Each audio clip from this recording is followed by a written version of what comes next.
নমস্কার বন্ধুরা, আজকে আমি বানাবো এই যে লম্বা লম্বা মরিচের বড়া। তার জন্য আমার লাগবে মরিচটা কেটে এই যে এরকম করে কেটে ধুয়ে রেখেছি,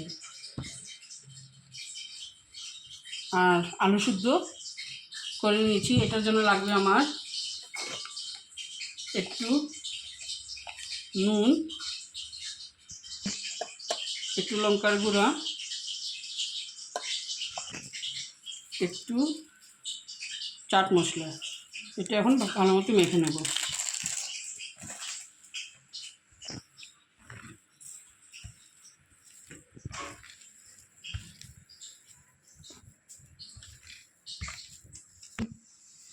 কেটে রেখেছিলাম মরিচটাকে এই যেমন করে আলুটা এরকম করে ভরে দেব।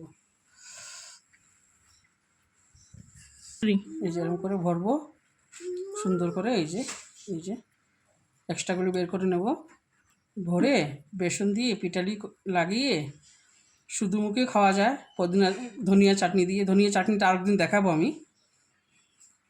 খুব টেস্টি হবে। আর ভাত দিয়েও খাওয়া যায়, ডাল ভাতের সঙ্গে। এটা এখন বেসনের ব্যাটারের মধ্যে চুবিয়ে ভেজে নেব। আলুগুলো ভরে নিয়েছি, এখন বেসনের ব্যাটারে দিয়ে চুবিয়ে এখন ভাজবো।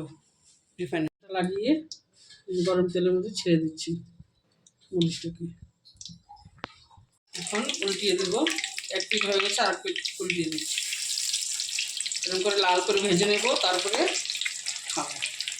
এই যে আমার মরিচ বড়াটা রেডি হয়েছে। এই যে ধনিয়া চাটনি, এটা শুধু মুখে খাওয়া যায়, বিকালে খেতে পারবেন গরম গরম, আর ভাত দিয়েও খেতে ভালো হয়।